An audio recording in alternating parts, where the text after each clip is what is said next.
The month of May has come to an end, which means it's time for me to sit down and let you know about the games I've been playing and the movies that I've been watching in the month of May. My name is James, and I started this channel simply because I love video games. If that sounds like you, please consider hitting the subscribe button on my channel. I'm on a mission to reach 250 subscribers by the end of 2023, and I would love for you to help me out. Let's get started. The first game that I want to talk about is Star Wars Jedi Survivor. It came out late at the end of last month. People that keep up with me will know that this was my most anticipated game of 2023. I was a huge fan of Star Wars Jedi Fallen Order, and I was absolutely certain that the sequel would deliver.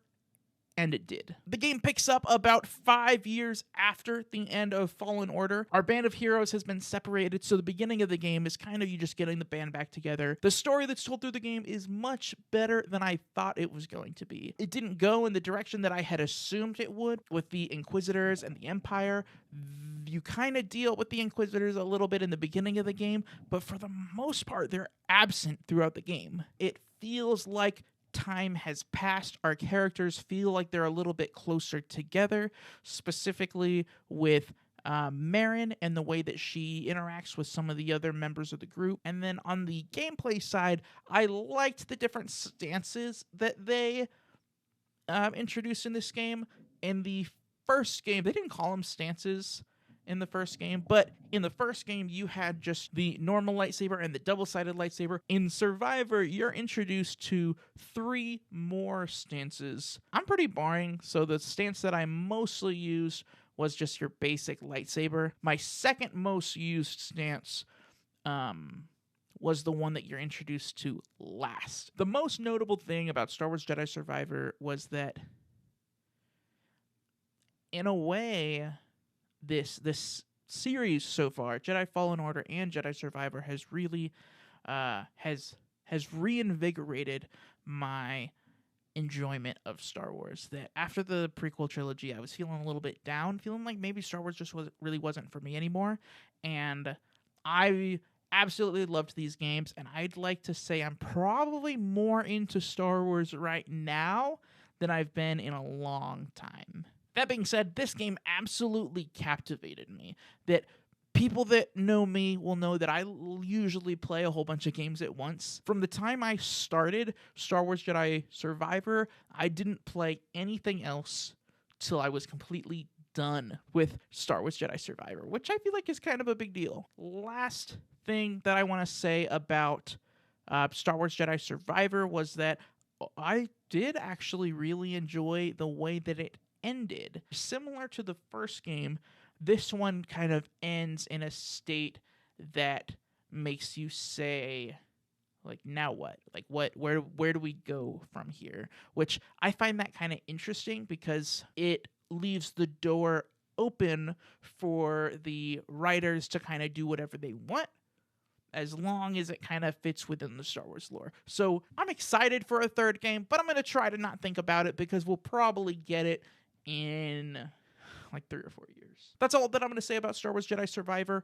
for now. If you would like to hear my full in-spoiler thoughts on Star Wars Jedi Survivor, please go check out a spoiler cast I did with Kevin and Sean from 2Player Co-op. That's available over on their channel. I'll try to remember to put a link to that down in the description of this video. Almost immediately after I was done with Star Wars Jedi Survivor, The Legend of Zelda Tears of the Kingdom was released. If you keep up with me on Twitter and on Discord, you know that I loved Breath of the Wild, but I wasn't really too hyped about this game before it. And then playing the game, I completely fell in love with Tears of the Kingdom in a way that I don't think that I felt this sense of wonder and this sense of exploration and this idea of that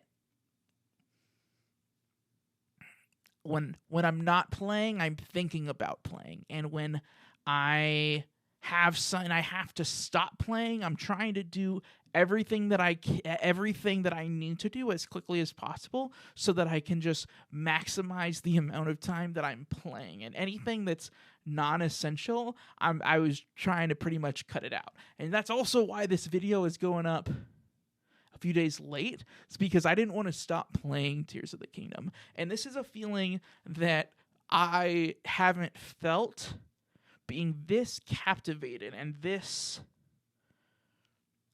engrossed in a game probably since Breath of the Wild.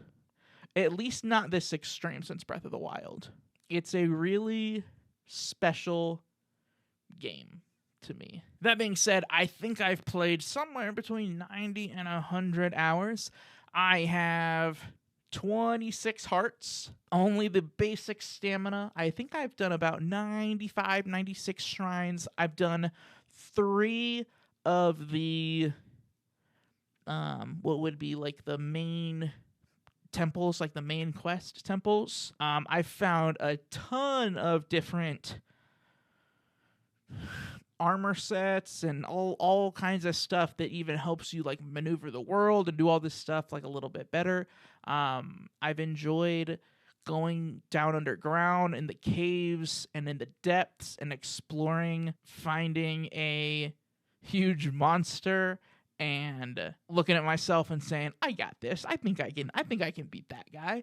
And then only to go over there and for him to like boop, and then I just die instantly. I've had just such a delightful time with this game. I've also, a lot of people don't care about the Hyrule Compendium. I decided pretty early in the game that I was going to do everything I could to fill up the Hyrule Compendium, and I am trying. I think I'm at maybe like 65, almost 70% complete, and the stuff that I'm doing, like, I'll see an enemy and have no idea what it is, and it'll look at me and start to charge at me, and instead of, like, pulling out a sword to fight it or, like, turning to run away, I'll take out my camera and try to take a picture of it.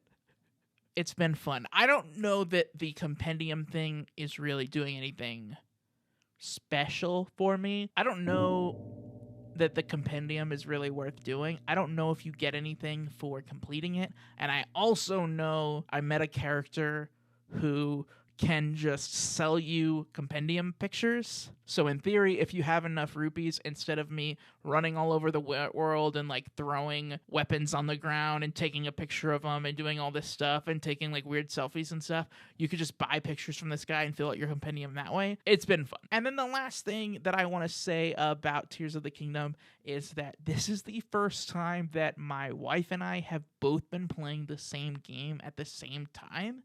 And so it's been a lot of fun just us getting to talk about the game and talk about like, oh, I was over here and I talked to this guy and he told me this, this, and this, and he gave me this piece of armor. It's like, oh, really? Like, that's cool. Like, where did that happen? I want to go get that piece of armor. And then I can be like, oh, I talked to this guy over here. I found this like magic rock and it told me that if I was his best friend and sacrificed some like ghost souls, then he would tell me where to get some other armor. And it's like the cool stuff like that. We're just experiencing the game so differently, and we're both having such a great time with it, which I find to be very cool. That's all the games that I played in May. Now let's get into movies.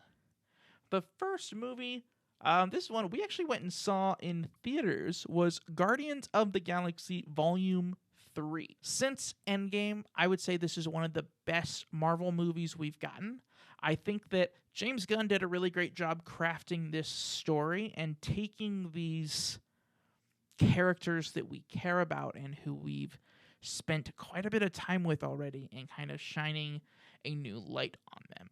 And because of that, this movie has a much more serious tone and serious messages than the first 2 Guardians movies. And it almost has as many jokes and as much fun. However, I would say the trade-off of some jokes to have a powerful story, I would say was definitely worth it. There was one character who was introduced in this movie that I was excited to see them in there because I know they're kind of a big deal in the comics. I won't say who it is if you haven't seen the movie, but they kind of showed up at the beginning of the movie and then caused a little bit of chaos and then left for a while. And then they showed up in the middle of the movie and then caused some more chaos and then they left again. And then they showed up again at the end of the movie and then the movie ended. And on one hand, I find it kind of frustrating because I feel like this was supposed to be a really cool character and felt like they kind of wasted that character. However, I think it's obvious that they're not done with that character, and so they're setting up that character to be so much more. So mostly I'm just kind of interested to see what they do with that character, which if you've seen the movie, you know what character I'm talking about. I really enjoyed the villain. I didn't know who the villain was going into the movie, so I'm not gonna name the villain. However, the themes surrounding the villain I found very interesting and very thought-provoking, and how the villain's story was that they had this idea and this vision for a project that they wanted to do. And then they started pursuing this project, and then they continued pursuing this project, and then things got in the way, and then eventually the things that this villain was doing to pursue their original vision made them out to be kind of like a monster. And seeing how this good and pure vision can end up being an avenue for villainy, we'll say, I found that to be very interesting. And I thought from start to finish, I felt like the whole movie was very, very good. I don't know if I'm comfortable saying it's my favorite of the Guardians movies, but I definitely had a really good time watching it. The second movie that I want to talk about is Justice League: The New Frontier. This is a animated Justice League movie set during the Cold War-ish, space race, like mid to late 60s. It doesn't connect to any of the other DC animated movies, but it is still really fun to kind of see these portrayals. And I thought the movie did a really great job in just like 90 to 100 minutes of kind of establishing who these characters are. And a lot of it kind of plays that you'll probably already know who these characters are, but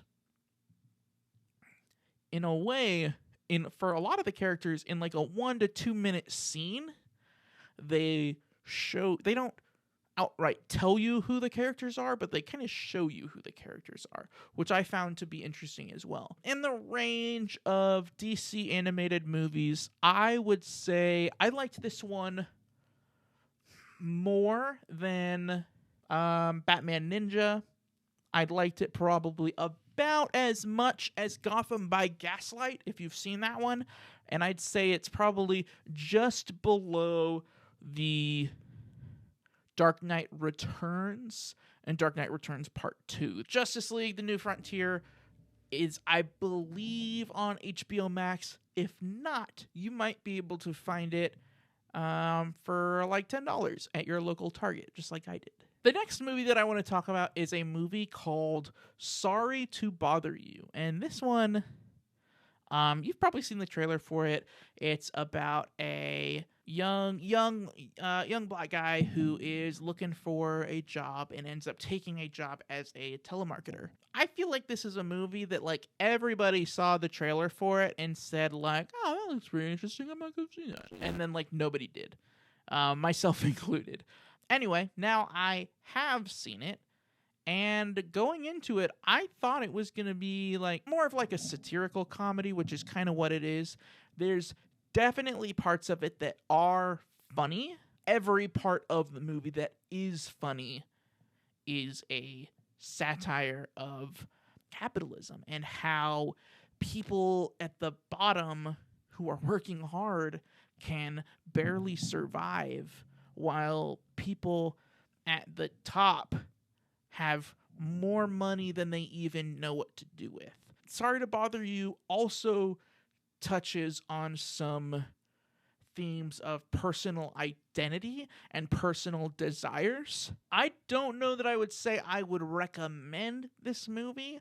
I thought it was like probably like 85% good. In the third act, the movie, it just gets so it gets so crazy and so over the top that I feel like is like a little bit too much. That being said, I would say probably check out the movie if you're interested in it. I wouldn't not recommend it, but I can't say that I would recommend it either. And then the last movie that I want to talk about today is Bridge of Spies. This one was actually kind of a nice surprise. My wife and I took a quick little trip out of town and went and saw her parents. And this is actually a movie that her dad recommended to us, and then we ended up watching while we were visiting them. And the gist of this movie is that a lawyer who is played by Tom Hanks is tasked with representing a man in court, and this man is accused of being a Russian spy. And this is all taking place in the height of the Cold War. It touches on some interesting themes. The base of Tom Hanks's, or of his character's defense, is that this man should not be put to death for doing his job correctly, even if that job was in direct contradiction to our own nation. And then the story kind of plays out from there. And so it's definitely something to think about. It plays on the idea of honor and nationalism and all of these different things. And I really enjoyed this movie. I felt like this was a movie perfectly created for me. I love Tom Hanks, and I also love this like subgenre of movie that I like to call like historical drama. The whole movie, I just found it to be very interesting. Another theme that it kind of touches on is that Tom Hanks's character knows that the man that he is representing is a Russian spy. However, he's been tasked with representing this man and defending this man. So he has a moral code that he is going to defend this man to the best of his ability. And we see that pretty much everybody else, including like other lawyers and the judge and the jury, that pretty much everyone says like, why are you working hard for this guy? Anyway, go watch that movie. Guys, that's all I have for this video. Thank you so much for watching. As always, the best way to keep up with me is on Twitter and on Instagram at James_Solar. Thanks, guys.